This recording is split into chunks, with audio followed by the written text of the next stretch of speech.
Hello, and welcome to the 14th video in a series on the tabletop role-playing game Bunkers and Badasses. In this video, we'll be discussing the Phaselocker skill tree and give a sample build. I'll give a brief description of each skill and my personal opinion. When discussing the sample build, I'll go through the skill taken at each level and my reasoning for each choice. Our first skill is Ward, which boosts shield capacity and recharge rate. This is a good skill for survivability. Accelerate boosts the speed stat. In general, I recommend any skills which give a boost to base stats. Sweet Release is a game-changing skill and allows the player to fill the role as a party healer even at early levels. Flicker boosts elemental rolls. I do not recommend this skill. Starting off the second tier, we have Suspension. This increases the duration and damage for the action skill. This is a great skill. Restoration allows your attacks to heal allies. This is worth a point.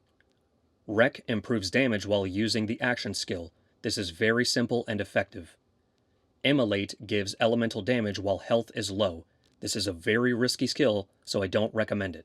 For the third tier, we start with Fleet, which gives extra movement while shields are down. This can be very useful as an escape plan for repositioning. Inertia gives shield recharge and extra movement on kill. This can be very useful for kill chains. Elated gives health regen to all allies while using the action skill. This is immensely powerful. Converge pulls enemies towards the target of the action skill. This is useful for positioning and crowd control. Kicking off the fourth tier is Quicken, which allows a free use of the action skill. I generally approve of any skill that allows more uses of the action skill. Sustenance gives health regen. Very few skills in this game provide health regen. This is important for survivability. Res allows the action skill to heal allies. This is a great skill to have. I wouldn't want to get caught without it. Cloud Kill creates an area of effect which damages enemies. Its usefulness is highly situational, so I don't recommend it. Fifth tier starts with Subsequence. This is extremely powerful for crowd control. Life Tap gives health on kill. This is worth a skill point. Scorn replaces the melee attack. The damage is decent, but usually not worth replacing other attacks. I do not recommend this skill. The capstone is Thoughtlock, which forces targets of the action skill to fight for you and extends the duration. This is very powerful, even just for the duration extension. Taking all the skills into consideration, I'll now start walking through my sample build. In general, I invest 3 skill points in a tier and immediately move to the next tier and try to access the capstone as soon as possible. I always take the capstone, regardless of its quality.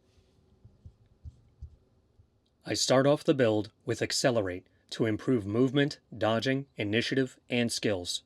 Sweet Release allows us to immediately help healing the team and be less reliant on potions. At second tier, I take Restoration to be able to heal allies in an emergency. I'd use this sparingly, as the healing means you're not dealing damage to enemies. This should be used to prevent an ally's death.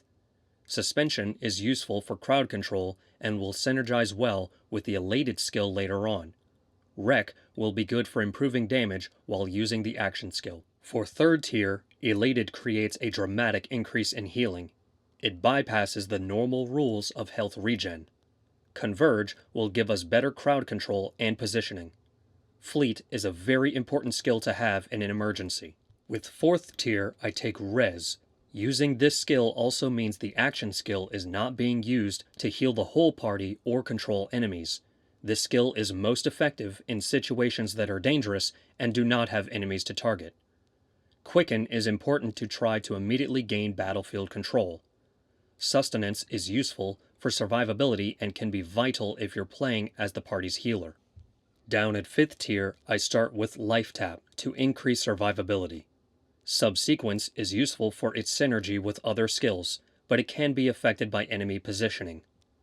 It will activate skills like Wreck and Converge when acquiring a new target, and Sweet Release whenever a target is killed.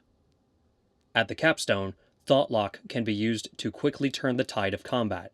I prefer to target more powerful enemies with this to help damage weaker enemies.